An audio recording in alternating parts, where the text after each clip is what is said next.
নমস্কাৰ আপুনি চাবলৈ আৰম্ভ কৰিছে আফটাৰনুন এক্সপ্ৰেছ ষ্টুডিঅ'ত মই কৃপাঞ্জল ৰাজবংশী লামডিং বনাঞ্চলত দ্বিতীয় দিনাৰ উচ্ছেদ চলি থকাৰ মাজতে হোজাৰ 9 কোটি জানঝু বজাৰত সৃষ্টি হৈছে উত্তপ্ত পৰিস্থিতিৰ সংস্থাপন দিয়াৰ চলেৰে কিছু লোকে দালালি কৰাৰ অভিযোগত এই উত্তেজনাময় পৰিৱেশৰ সৃষ্টি হৈছে ৰাইজৰ আক্ৰমণত আহত হৈছে ৰহমত আলী নামৰ এজন লোক নিজৰ বাহন এৰি পলাই হাৰিল ৰহমত আলী জানঝু বজাৰৰ শিবিৰত আশ্ৰয় লৈ আছে লামডিঙৰ উচ্ছেদিত বহু লোক উচ্ছেদিত সকলক সংস্থাপন দিয়াৰ বাবে ধন দাবী কৰাৰ অভিযোগত ৰাইজৰ ৰুখত পৰিল ৰহমত আলী এয়া দৃশ্য দেখুৱাইছো এক উত্তেজনাময় পৰিৱেশৰ সৃষ্টি হৈছে লামডিঙত সংস্থাপন দিয়াৰ বাবে ধন দাবী কৰাৰ অভিযোগ আৰু সেই অভিযোগতে উত্তেজনাময় পৰিৱেশৰ সৃষ্টি কৰে হোজাৰ 9 কোটি জানঝু বজাৰতে উত্তেজনাৰ সৃষ্টি হয় সংস্থাপন দিয়াৰ চলেৰে একাংশ লোকে দালালি কৰাৰ অভিযোগ ৰাইজৰ আক্ৰমণত আহত হৈছে ৰহমত আলী নামৰ এজন বাহন এৰি পলাবলৈ বাধ্য হৈছে ৰহমত আলী জানঝু বজাৰত শিবিৰ পাতি আশ্ৰয় লৈছে উচ্ছেদিত সকলে এক শেহতীয়া খবৰ জনাইছো লামডিঙৰ উচ্ছেদক লৈ এইদৰে সৃষ্টি হৈছে উত্তেজনাময় পৰিৱেশৰ হোজাইত সৃষ্টি হৈছে হোজাৰ 9 কোটিত সৃষ্টি হৈছে এই পৰিৱেশৰ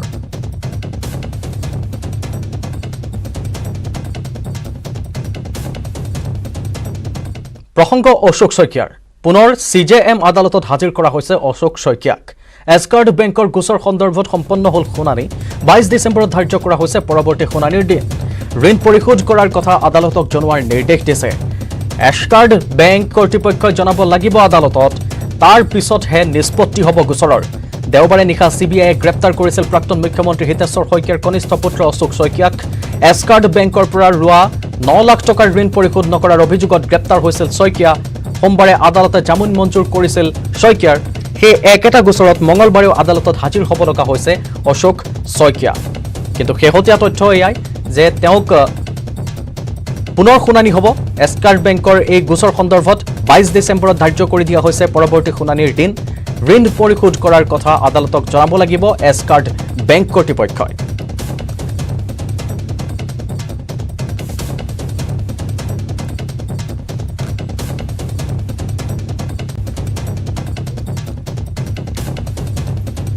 গোচৰটো আজি এছবিএল যিটো ডেট এপিয়াৰেঞ্চৰ কাৰণে আছিল আগত তেখেতৰ যিটো ৱাৰেণ্ট হৈছিল তো ৱাৰেণ্ট থাকিলে আগত এনে কেছটো এভিডেঞ্চ ষ্টেজত আছিল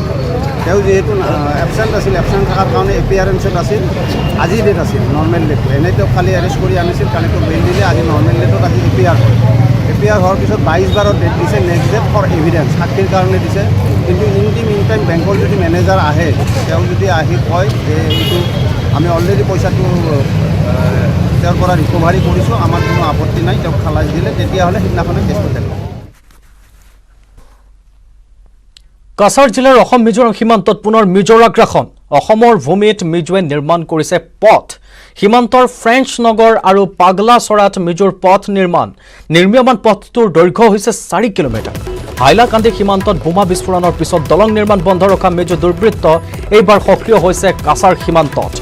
আৰু কাছাৰ সীমান্তত পথ নিৰ্মাণ কৰিছে যাৰ দৈৰ্ঘ্য 4 কিলোমিটাৰ কাছাৰ জিলাৰ অসম মিজোৰাম সীমান্তত পুনৰ মিজোৱে আগ্ৰাসন কৰিছে অসমৰ ভূমিত মিজোৱে নিৰ্মাণ কৰিছে পথ সীমান্তৰ ফ্ৰেঞ্চ নগৰ আৰু পাগলাচৰাত মিজোৱে পথ নিৰ্মাণ কৰিছে নিৰ্মীয়মান পথটোৰ দৈৰ্ঘ্য 4 কিলোমিটাৰ হাইলাকান্দি সীমান্তত বোমা বিস্ফোৰণৰ পিছত এবাৰ দলং নিৰ্মাণ বন্ধ ৰখা মিজো দুৰ্বৃত্তই সক্ৰিয় হৈছে কাছাৰ সীমান্তত এইদৰে পথ নিৰ্মাণ কৰা দেখিবলৈ পোৱা গৈছে মিজো দুৰ্বৃত্তক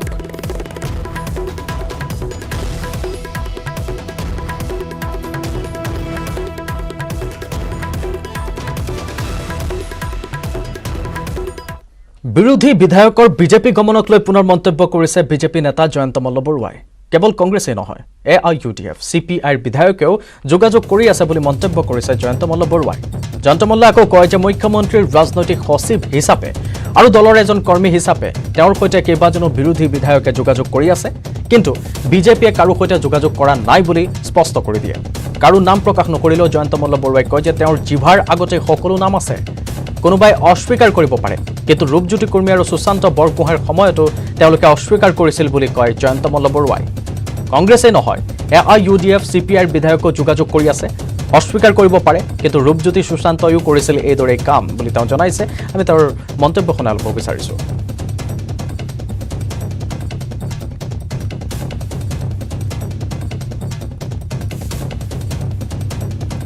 বহু অন্যান্য দলৰ লোকে আমাক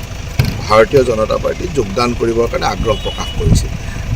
কিন্তু কথাটো এইটোৱে যে আমাৰ গোটেই কথাখিনি নিৰ্ভৰ কৰিব যে আমি কেনেকৈ মানুহখিনিক একমোডেট কৰিব পাৰিম আৰু কিছুমান এনেকুৱা সমষ্টি আছে যিবিলাক সমষ্টিত বিজয়ৰ কথাটো চিন্তা কৰিব লগা আছে যে তেখেতসকল আহিব খুজিলেই নহ'ব তাত পৰিৱেশ জনগাঁথনি ইত্যাদি সকলো চাইহে আমি কাক কাক ল'ব পাৰিম ইতিমধ্যে এইটো ঠিক যে ভৱানীপুৰৰ নিৰ্বাচনত AUDFৰ 3বাৰৰ দুৰ্গত যেতিয়া ভাৰতীয় জনতা পাৰ্টীৰ প্ৰাৰ্থীয়ে 25,000তকৈ অধিক ভোটত বিজয় হৈছে তেতিয়া মানুহৰ চিন্তা চৰ্চাবিলাক আৰু বেলেগ হৈছে গতিকে বহু এনেকুৱা সমষ্টিৰ মানুহেও আমাৰ লগত যোগাযোগ কৰিছে যে ভৱানীপুৰ যিহেতু জিকিব পাৰে অন্য সমষ্টিও বিজেপিৰ টিকটত জিকিব পাৰিব বুলি তেওঁলোকে ভাবে আৰু সেইকাৰণে যোগাযোগ আমাৰ লগত বহুতে কৰিছে এতিয়া গোপনীয়তাৰ খাতিৰত হয়তো নামবিলাক কোৱাটো অসুবিধা কিন্তু এইটো ঠিক যে বহুকেইজন বিধায়কৰ যোগাযোগ চলি আছে আৰু ঠিক যোনে কোনো ধৰণৰ কণ্ডিশ্যন নথকাকৈ আমাৰ দলৰ নীতি আৰু আদৰ্শৰ মাজেৰে আহিব বিচাৰে তেওঁলোককতো আমাৰ দলত লোৱাত কোনো অসুবিধা নাই আৰু এইটো ঠিক যেতিয়া কোনো কণ্ডিশ্যন নাথাকিব তেতিয়া আমাৰ একমোডেশ্যনৰ প্ৰশ্নটোও নাথাকে কিন্তু কণ্ডিশ্যন থাকিলে বা কোনোবা এজন বিধায়কক লৈ আহিলে পিছত তেওঁক বিধায়ক বনোৱাৰ এটা দায়িত্ব থাকে সেই গোটেই কথাখিনি চাইহে এতিয়া অকণমান চিন্তা কৰি বা ৰৈ থাকিব লগা হৈছে আজিৰ তাৰিখত আমি বিচাৰিলে কিন্তু বহু বিধায়কে জইন কৰিব সফলতাৰ কোনো কাহিনী এদিনতে ৰচিত নহয় কিন্তু সততা অধ্যাৱসায় আৰু আত্মোৎসৰ্গ মনোভাৱেৰে সফলতাৰ কাহিনী এদিন নিশ্চয় ৰচনা কৰিব পাৰি দেশত দুগ্ধ বিপ্লৱৰ সূচনা কৰা আমুলৰ যাত্ৰা আৰম্ভ হৈছিল গুজৰাটৰ দুখন গাঁৱৰ পৰা ৭৫ বছৰ সম্পূৰ্ণ হোৱা আমুলেও একেলগে দেশৰ স্বাধীনতাৰ অমৃত মহোৎসৱ পালন কৰি আহিছে চাওঁ হওক আমুলে কেনেদৰে সফলতাৰ সোণালী অধ্যায় ৰচনা কৰিলে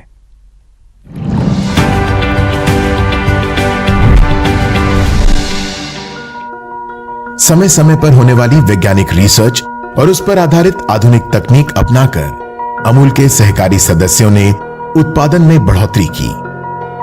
ये सदस्यों की लगन और मेहनत का ही नतीजा है कि आज भारत अपनी 100% डेयरी जरूरतें पूरी कर पा रहा है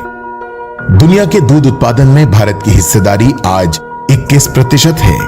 तो इसमें अमूल आंदोलन की महत्वपूर्ण भूमिका है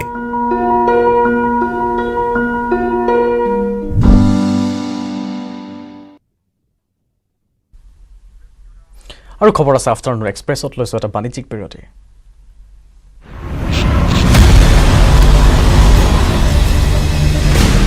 ZPay and News 18 Network present Crypto की समझ ক্ৰিপ্টো কি সমঝৰ এই নতুন শৃংখলালৈ আপোনালোকক স্বাগতম আজি আমি আপোনাক জনাম অল্ট কইন্স কি আৰু কেনেকৈ ইয়াৰ ব্যৱসায় কৰা হয় যি ক্ৰিপ্টোত আপুনি সোমাব বিচাৰে সেই ক্ৰিপ্টোত আপুনি স্বাধীনভাৱে ৰিচাৰ্জ কৰক কাৰেন্সিৰ সাৰ্কুলেশন আৰু বজাৰ সম্পূৰ্ণ ইতিহাস খুচৰক সেইবোৰ কাৰেন্সিৰ পৰা বাছি থাকক যিসমূহ বজাৰত যথেষ্ট নিম্নগামী কাৰণ এয়া হৈছে সেইসমূহৰ চাহিদা কম হোৱাৰ একোটা ইংগিত সকলোতকৈ খ্যাতনামা আৰু সুস্থিৰ এক্সচেঞ্জসমূহে সীমিত কাৰেন্সিৰ ব্যৱসায় কৰে এনেকুৱা প্লেটফৰ্ম বিচাৰি লওক যিসমূহ সুস্থিৰ নহয় আৰু সেইসমূহে আপোনাক অধিক ফলপ্ৰসূ হোৱাত সহায় কৰিব এসমূহৰ ব্যৱসায় কৰিবলৈ আপুনি এটা এক্সচেঞ্জ বাছি ল'ব লাগিব যাৰ বাবে আপোনাক এটা ব্যৱসায়িক একাউণ্ট খোলাৰ প্ৰয়োজন হ'ব তাৰ পিছত সেই একাউণ্টত ষ্ট্ৰং পাছৱৰ্ড লগাওক পাছত অল্টকইনক বাছি লওক য'ত আপুনি ব্যৱসায় কৰিব বিচাৰে ইয়াৰ লগতে হস্ত্ৰম্যাদী আৰু দীৰ্ঘম্যাদী ব্যৱসায়ৰ বাবে আপোনাৰ দিশসমূহ সদায় মনিটৰ কৰি থাকিবলৈ নাপাহৰিব ক্ৰিপ্টো সম্পৰ্কীয় বিশেষ শৃংখলাত আজিলৈ ইমানে পুনৰ ক্ৰিপ্টোৰ আকৰ্ষণীয় আৰু শেহতীয়া বা বাতৰিৰ সৈতে লগ পোৱাৰ প্ৰতিশ্ৰুতিৰে আজিলৈ লৈছো বিদায় নমস্কাৰ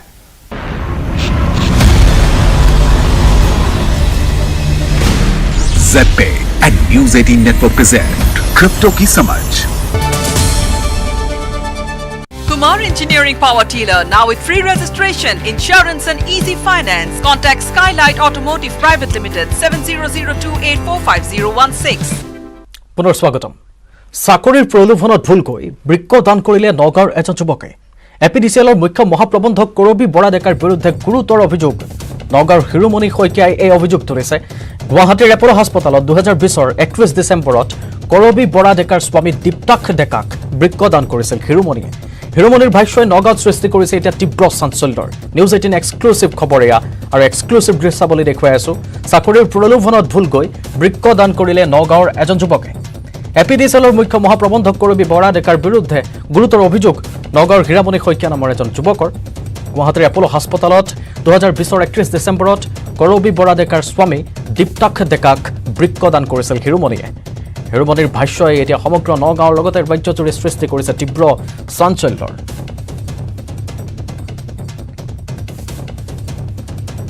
বিজুলী ভৱনৰ এপিডিচিএলৰ মানে CGM কৰবী বৰা ডেকা তেওঁৰ যে মানে স্বামীক কিডনী দিছিলোঁ আৰু সেইটো মানে ফোন যোগে আমি চিনাকি হৈছিলোঁ। তেওঁ মানে মাতিছিলে এই যে মানে দিয়াৰ আগত যে তেওঁক মাতি পেলাই সুধিছিলে যে তোমাক আমি গাড়ীতে বহি কথা পাতিছিলোঁ। তেওঁলোকে সুধিছিলে যে তোমাক কিমান লাগিব। মই কৈছোঁ মোক যে পইচাটো নালাগে চেজ হৈ যাব, যে আপোনালোকে মোক যে যদি দিয়ে দুটা বস্তু তেতিয়াহ'লে মই দিম, এটুকুৰা মাটি আৰু যে চাকৰি এটা এনেকৈ বুলি কৈছোঁ। কৈছিলে চাকৰিটোৰ কথাটো মইতো আগতে বহুতকে দিছোঁ, পিয়ন চাকৰি এনেকুৱা চাকৰি এইটো কৰিব লাগে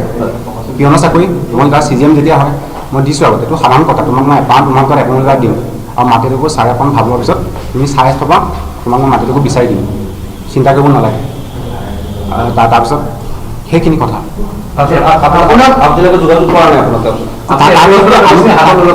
এইটোতো আমাৰ প্ৰথমৰ কথাহে। মিডিয়া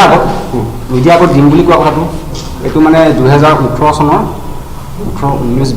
19 চনৰ নৱেম্বৰ ডিচেম্বৰ কথা। মইতো যোৱা বছৰৰ ডিচেম্বৰ মাহ। এতিয়া এবছৰ কৰোণা ভাইৰাছ সোমাল যে এতিয়া বন্ধ হৈ আছিলে, তাৰ এবছৰ পিছত দিছোঁ। এবছৰ আগৰ কথাখিনি কৈছোঁ। সংস্থাপন এইটো মেইন চাকৰি আছিল, নিম্নবৰ্গৰ চাকৰি। আপোনাৰ দিয়াৰ পিছত আপোনাৰ তেখেতৰ যোগাযোগ কৰিছে নাই? তেখেত দিয়াৰ পিছততো এদিনটো ফোনে খবৰটো লোৱাই নাই। মই 3-4 দিন যে মোৰ পৰা মোবাইলৰ পৰা বহুতবাৰ ফোন কৰিছোঁ, বিজি কৰি ৰাখে। তাৰপিছত 4-5 বাৰ ফোন কৰিছোঁ, কথা কৈছে এতিয়া মই ব্যস্ত হৈ আছোঁ, পিছত ফোন কৰিব। তাৰপিছত আকৌ যেতিয়া মাতটো শুনে বাইদেউ বুলি কোৱাৰ লগে লগে ফোনটো হেৰি কৰি দিয়ে। আপোনাৰ যোগাযোগ কোনে কৰিছিলে? যোগাযোগ তেওঁ এটা বিজ্ঞানখন দিছিলে, দিয়ে যে এইবিলাক দিছিলে সৰুবিলাকে ব্যক্তি দিয়ে নেকি। তেতিয়া মই ফোন কৰিছিলোঁ পেপাৰ দিয়াৰ কাৰণে। তেতিয়া তেওঁলোকে যোগাযোগ কৰে তুমি আহিবা আমাৰ গুৱাহাটীত। কৰোনা সংক্ৰমণৰ তৃতীয় লহৰৰ আগমনৰ আশংকাত বিহাৰত বৃদ্ধি কৰা হৈছে টীকাকৰণৰ গতি। বিশেষকৈ ছঠ পূজাত ভিন্ন ৰাজ্যৰ পৰা আহিব লগা ভক্তপ্ৰাণ ৰাইজৰ ভিৰে যাতে কোনো বিপদ নঘটায় তাৰ প্ৰতি লক্ষ্য ৰাখিছে বিহাৰ প্ৰশাসনে। ৰাজ্যখনৰ ভিন্ন জিলাত আৰম্ভ কৰা এই সজাগতামূলক চিন্তা চৰ্চাই নিশ্চয় সহায় কৰিব সাধাৰণজনক।